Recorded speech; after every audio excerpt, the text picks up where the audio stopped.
Hello everyone, I am Cherilyn Gatti and I'll be discussing the cognitive development of intermediate preschoolers. Since children in this stage are already in their late childhood, rapid development of mental skills is evident. According to Jean Piaget, concrete operational thinkers can now organize thoughts effectively, although they can only logically perceive the immediate situation.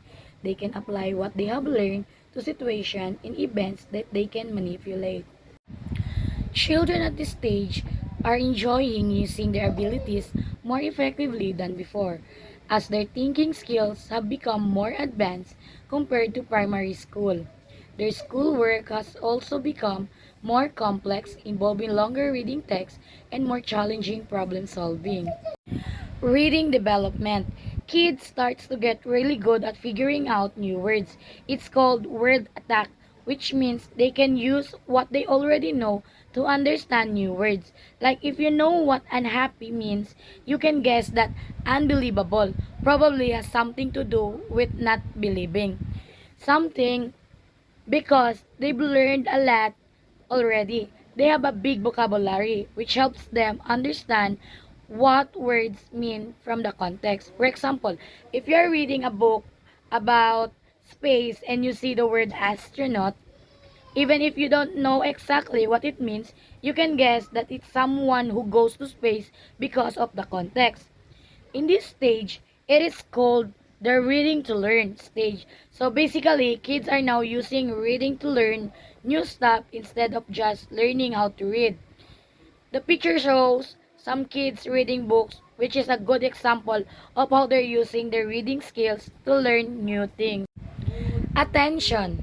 Basically, they say that older kids can focus for longer than younger kids.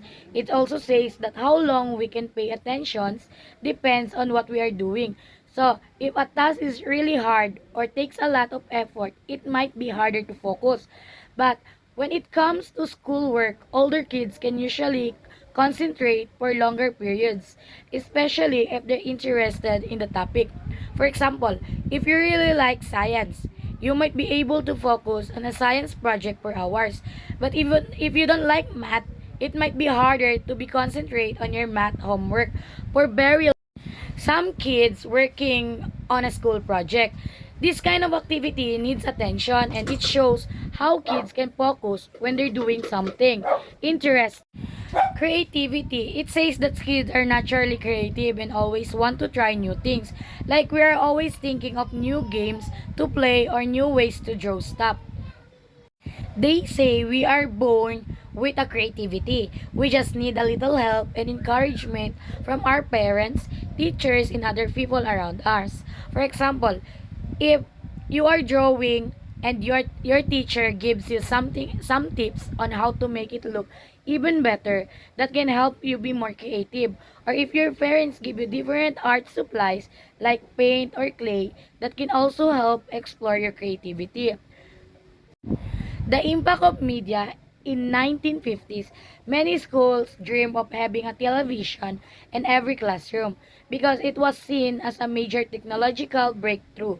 This was a new way to help students learn better and make lessons more interesting. For example, teachers could show educational programs or videos to explain lessons, making learning more engaging for students. Today, media impact is even bigger. Instead of just TVs, students now use laptops, tablets, and smartphones. For example, students watch educational videos on YouTube, participate in online classes, or do research using the internet. It media and aggression. It's basically saying that sometimes watching violence and other aggressive stuff in movies, TV, shows, or video games can have a bad influence on kids. According to something called the Public Health Summit in 2000, here are some of the negative. Kids might not be as bothered by violence and not feel as sorry for people who get hurt. Like if you see so much fighting in movies, you might start to think it's not a big deal when people get injured. Or maybe kids might think that violence is okay to use to solve problems. For example, if you see a character punching someone to get what they want, you might think that's an okay solution in real life. This shows how media can sometimes make kids feel aggressive or upset. So basically, it's important to be careful about what we watch and make sure it's not too violent or aggressive because it can affect how we act and think.